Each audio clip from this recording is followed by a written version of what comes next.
Bonjour, je vous propose aujourd'hui de commencer une série de vidéos sur le comportement que l'on peut avoir vis-à-vis de notre alimentation. Et oui, parce qu'on parle beaucoup d'alimentation saine, moi la première. J'essaie d'accompagner du mieux que je peux toutes les personnes qui me font confiance sur le chemin vers une alimentation santé. Mais finalement, pardon, avant de commencer à apprendre à savoir quoi mettre dans son assiette, il faut commencer par bien connaître son comportement, ses relations propres vis-à-vis de l'alimentation. Comment est-ce que je fonctionne vis-à-vis de l'alimentation et quels sont mes dérapages, mes dysfonctionnements. Ensuite, on va passer à qu'est-ce que je mets dans mon assiette. Pourquoi? Parce que le premier gros dysfonctionnement qu'on a tous beaucoup aujourd'hui dans notre ère moderne, c'est qu'on ne mange plus en fonction de sa faim. On ne sait même plus ce que c'est la faim. Or, la faim, c'est primordial. La faim, c'est un signal d'alarme, petit signal d'alarme que nous envoie l'organisme pour nous dire attention, mes stocks sont en train de diminuer, là j'ai besoin de carburant, j'ai besoin que tu me fournisses des nutriments.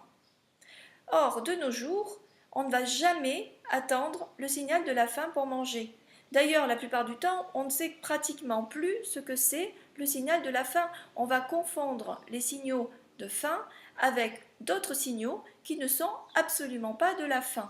Et puis, nous sommes tellement sollicités, nous sommes tellement en contact avec des aliments tout le temps, nous avons un tel carcan au niveau du rythme social par rapport au repas et notre rythme de vie, que nous allons finalement manger par obligation, par habitude, par envie, mais plus du tout par faim ou vraiment très exceptionnellement par faim. Donc nous sommes complètement déréglés par rapport à l'alimentation.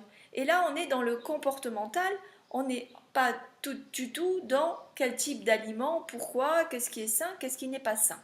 Donc je vais vous proposer au fil de ces vidéos déjà de mieux comprendre quels sont ces comportements, qu'est-ce qu'on peut faire pour les analyser, les comprendre et les transformer pour évoluer vers un comportement idéal, c'est-à-dire arriver à manger quand j'ai faim et arriver à manger pour que ce que je mets dans mon corps corresponde exactement à ses besoins. Alors, les dysfonctionnements du comportement alimentaire, lesquels sont-ils? Vous les connaissez tous parce qu'on les a tous plus ou moins.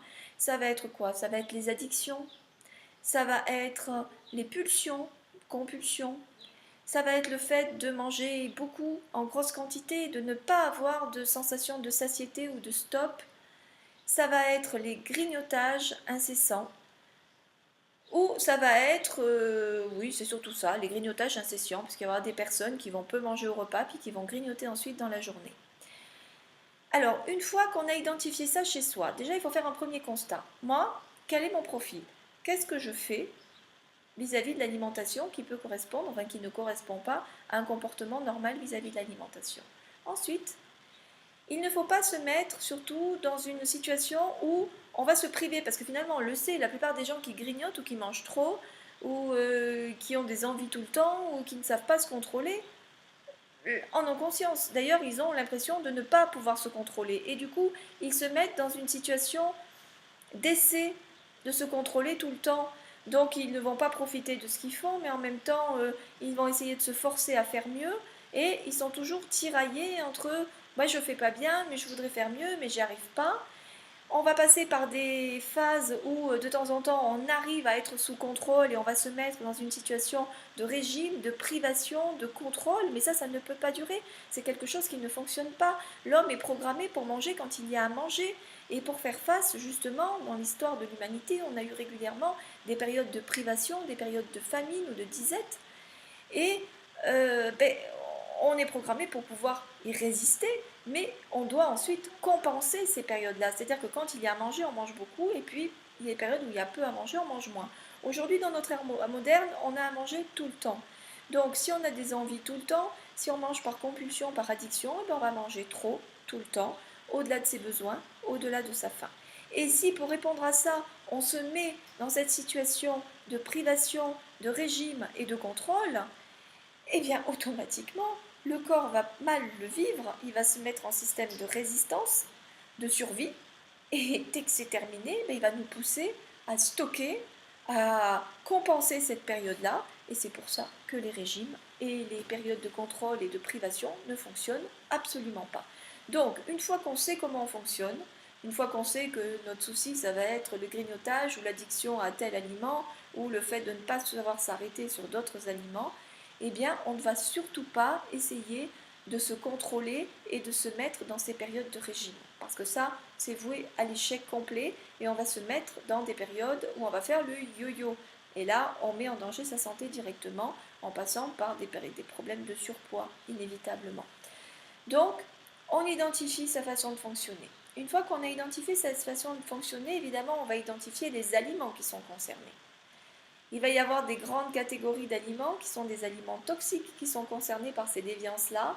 Ça va être, bon, on les connaît tous, ça va être tous les aliments à base de sucre raffiné, les produits industriels, des produits trop gras, des sodas, ça va être parfois de l'alcool, la cigarette, les cafés.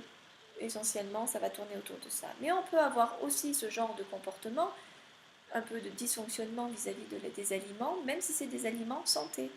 Il y a beaucoup de personnes qui vont utiliser des aliments dits santé.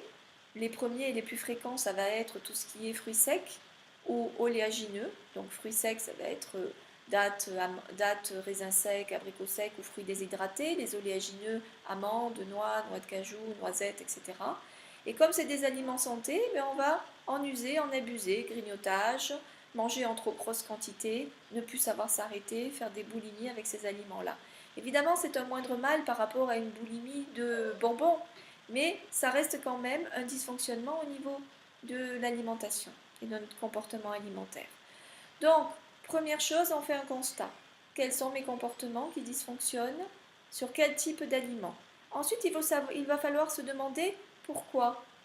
Pourquoi et d'abord en quelles circonstances? Est-ce qu'il y a des circonstances au niveau de notre environnement, des circonstances au niveau de nos émotions, au niveau des conditions qu'on a autour de nous? Est-ce que c'est plutôt au travail? Est-ce que c'est plutôt quand on s'ennuie? Est-ce que c'est plutôt quand on est stressé? Est-ce que c'est plutôt quand on est fatigué? Voilà, il faut identifier quand est-ce que ça se produit et dans notre environnement ou notre état d'esprit ou notre état émotionnel, est-ce qu'il y a quelque chose qui est récurrent? Une fois qu'on a fait cette analyse-là, on a déjà fait un grand pas. Parce que ça veut dire qu'on comprend déjà mieux sa façon de fonctionner. Et ça, c'est déjà beaucoup. On envoie au corps, non pas le message, il y a quelque chose qui ne va pas, je vais essayer de le supprimer, de l'empêcher, de lutter contre, et je me mets en lutte permanente vis-à-vis de mon mode de fonctionnement. Non, là, ça veut dire plutôt, je vais envoyer le message, plutôt un message de bienveillance, je t'écoute, je fais l'effort de te comprendre et je vais essayer de t'accompagner. Là, ça change tout. Alors maintenant, comment on va accompagner ça? Dans un premier temps, on va faire un travail d'acceptation. Je sais que je fonctionne comme ça, j'accepte. Je ne vais pas me mettre en opposition. Je vais accepter et je vais faire en sorte d'accompagner. Accepter, ça ne veut pas dire c'est une fatalité, ça sera comme ça toute la vie, c'est comme ça. Ben non, parce que c'est ces comportements-là qui nous mènent tout droit vers des risques de maladies métaboliques ou de syndrome métabolique. Donc, on va envoyer le message à notre corps, j'ai compris, pour l'instant j'accepte, mais je vais t'accompagner vers autre chose. Alors, l'accompagnement va se placer sur deux niveaux. Le niveau physique, je dirais, enfin avec le niveau alimentaire. D'abord, essayer de prendre des aliments qui sont moins nocifs, qui font pas du tout de mal à notre organisme, au contraire. Et puis, une fois qu'on a identifié les racines et l'origine de ce comportement-là, on va essayer de le transformer soit en modifiant les conditions autour de nous, notre environnement, les conditions, ça peut être des conditions de travail, ça peut être le rythme qu'on s'impose, ça peut être travailler sur l'émotionnel. Moi, essentiellement, c'est ça, mais ça, on va le voir plus en détail dans les vidéos suivantes. Voilà, donc je vous propose de travailler sur tout ça au fil des vidéos. J'espère que ça vous suffira pour vous donner des clés pour déjà avancer sur votre comportement vis-à-vis de l'alimentation parce que c'est vraiment le début qu'on doit avoir avant de passer au je ne trouve plus mes mots, à ce qu'on met dans son assiette, à la composition, c'est le mot que je cherchais, à la composition de nos aliments. Voilà, alors les grands thèmes, ça va être quoi? Je vous donne quand même un avant-goût, ça va être les addictions du sucre. C'est souvent ça en fait, on a souvent des addictions face au sucre, avec le sucre.